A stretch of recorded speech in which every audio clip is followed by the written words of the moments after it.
আজ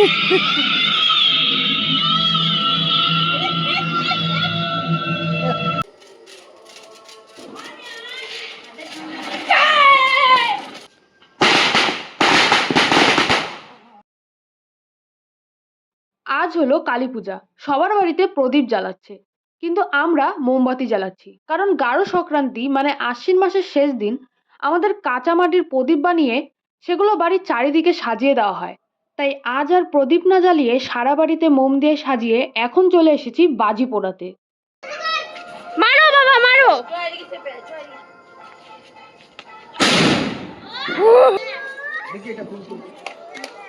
হ্যাপি দিওয়ালি।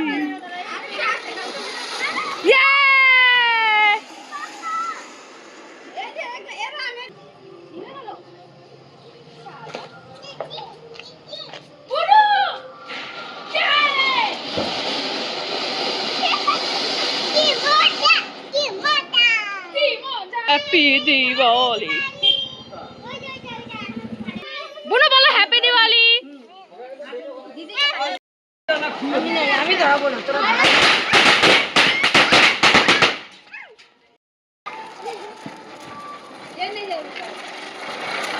না না ট্রেন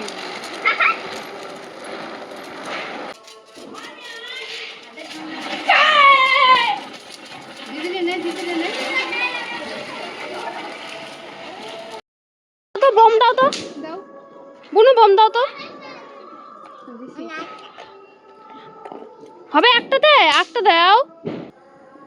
এখন যাচ্ছে আমাদের স্কুল মাঠে একটা প্যান্ডেল হয়েছে, সেটা দেখার জন্য।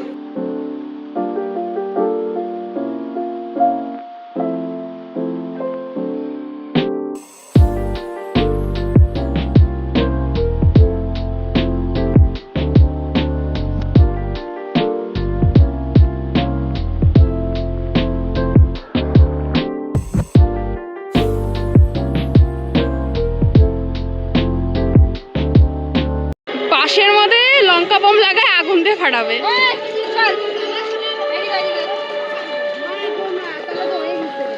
এটা হচ্ছে বোম ফাটানোর নতুন নিয়ম। আরে ফুটবে না ফুটবে না, হেভি কিন্তু টেকনিকটা।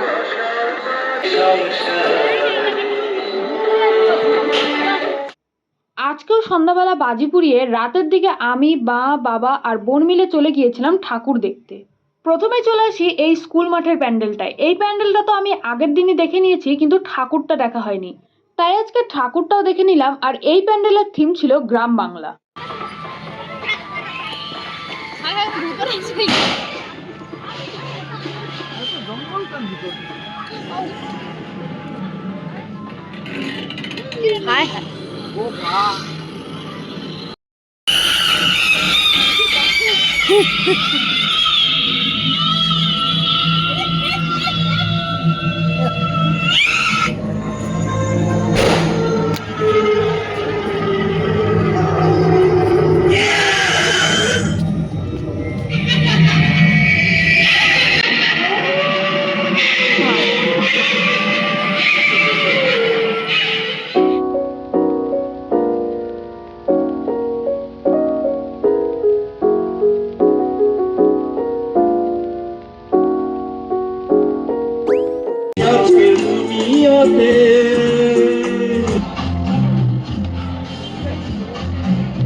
বেশ অনেক কয়টা ছোট বড় প্যান্ডেল দেখে আমরা তারপর চলে আসি এই প্যান্ডেলটায়। আর এই প্যান্ডেলটার থিম ছিল কুম্ভ মেলা।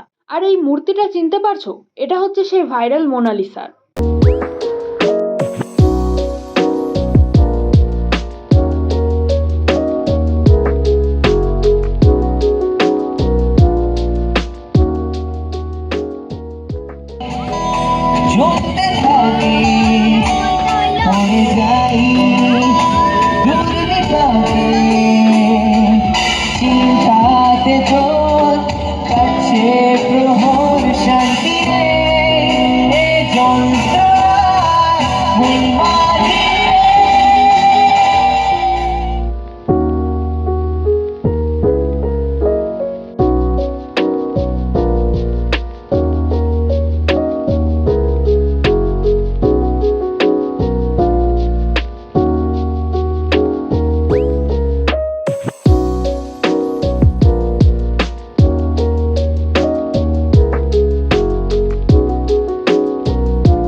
সন্ধ্যাবেলা আমি, মা, জেঠি আর বোনরা মিলে তারাবাতি, তুবড়ি এই বোমগুলোই পোড়াচ্ছিলাম, কিন্তু পরে জেঠু আর মামারা এসে এমনভাবে বোম ফাটানো শুরু করে যে এর আগে আমরা কখনো এইভাবে বোম ফাটাইনি।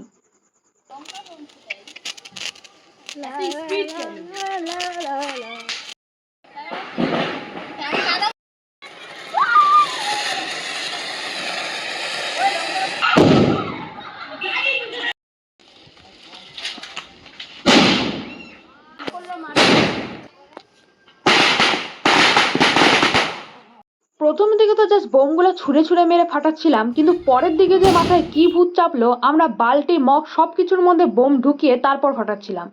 এর আগে কখনো আমরা এইভাবে বোম ফাটাইনি। আর শেষে তো বালতির মধ্যে বোম ঢুকিয়ে তার উপর পাথর চাপা দিয়ে ফাটিয়েছিলাম, আর পাথরের অবস্থা যে কি হয়েছিল সেটা তো তোমরা পরে দেখতেই পাবে।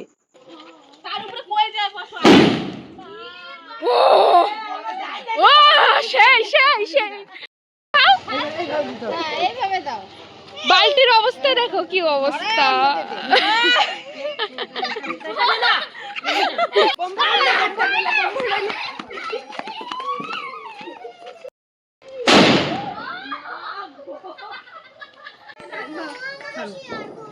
হাই হাই কর।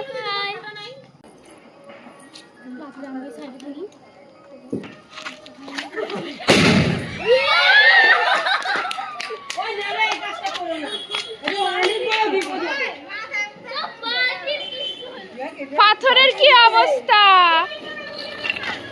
পাথরের কি অবস্থা।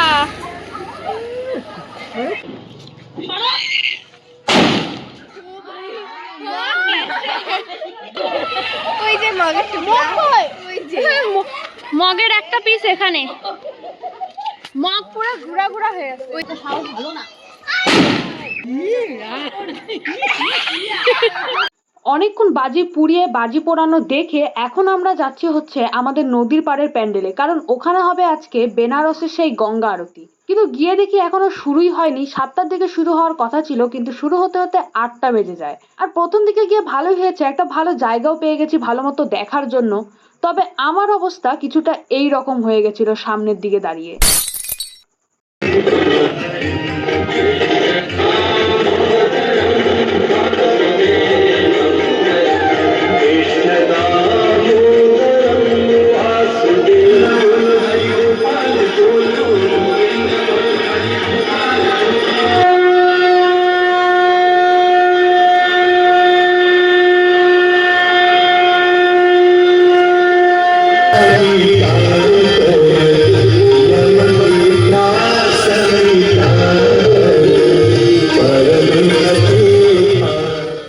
আর এইভাবেই কাটলো আমার কালী পূজার দিনগুলো। সত্যি কথা বলতে আমার মনে হয় দুর্গাপূজার থেকে আমি কালী পূজায় বেশি আনন্দ করি। সো এই ছিল আজকের ব্লগ। দেখা হচ্ছে নেক্সট কোনো ভিডিওতে। বাই।